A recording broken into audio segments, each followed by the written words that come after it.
મંદિરમાં સામાન્ય રીતે દૂધ, પુષ્પ, મધ જેવી ચીજવસ્તુઓ ભક્તો દ્વારા ચડાવવામાં આવે છે, પરંતુ ક્યાંય તમે એવું જોયું છે જ્યાં ભગવાનને જીવતા કરચલા ચડાવવામાં આવતા હોય?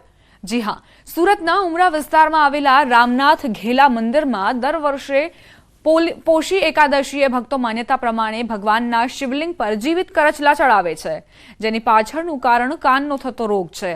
ત્યારે ચાલુ વર્ષે પણ પોષી પોતાની માનતા પૂરી થતા પોષી એકાદશીએ ભક્તોએ વર્ષો જૂના રામનાથ ઘેલા મંદિરમાં પહોંચી ભગવાન શિવને જીવતા કરચલા ચડાવ્યા।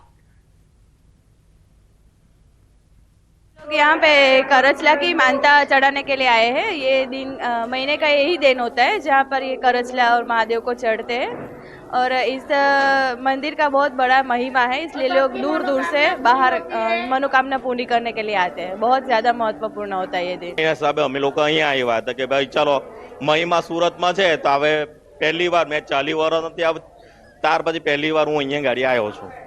लोकोना कहेवा परथी करतला चराव्या छे, बहारथी लीधा छे करतला ने पछी अहींया मंदिरमां रामनाथ घेला महाराजने चराव्या राम भगवानने।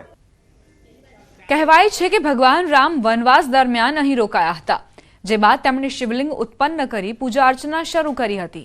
બાદમાં ભગવાન રામને પોતાના પિતા દશરથના અવસાનના સમાચાર મળ્યા હતા, જે બાદ ભગવાન રામે આ સ્થળે પિતાની તર્પણ વિધિ કરી હતી। આ તર્પણ વિધિ દરમિયાન બ્રાહ્મણ ન હોવાથી તેમણે સમુદ્રદેવને બ્રાહ્મણ તરીકે પ્રગટ થવા વિનંતી કરી હતી, જ્યાં સમુદ્રદેવ બ્રાહ્મણ રૂપે પ્રગટ થયા અને પૂજા કરી। આ દરમિયાન સમુદ્રના મોજાના કારણે ભગવાન શિવના શિવલિંગ પર અસંખ્ય જીવિત કરચલા આવી પડ્યા, જે અંગે ભગવાન રામને સમુદ્રદેવે કરચલા જેવા જીવનો ઉદ્ધાર કરવા વિનંતી કરી। ત્યારબાદ ભગવાન રામે કરચલાના સન્માન માટે વચન આપતા કહ્યું હતું કે આ તપોવન ભૂમિના શિવલિંગ પર પોષ એકાદશીએ કરચલા ચડાવવાથી ભક્તોની કાનની રસ્સી જેવા રોગ દૂર થશે। આ એક તાપીના તટ પર આવેલું શ્રી રામનાથ ઘેલા મહાદેવ મંદિર છે।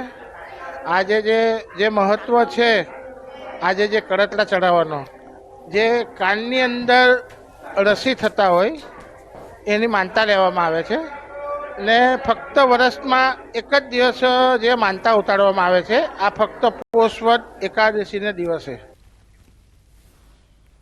સુરતના ઉમરામાં સ્મશાન ઘાટ પર દારૂની રેલમછેલ જોવા મળી। રામનાથ ઘેલા સ્મશાનમાં આજના દિવસે મૃતાત્માઓની શાંતિ માટે તર્પણ વિધિ યોજાઈ છે।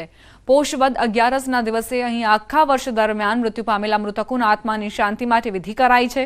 આ વિધિમાં મૃતકોને ભાવતી વસ્તુ ચડાવવાની માન્યતા છે।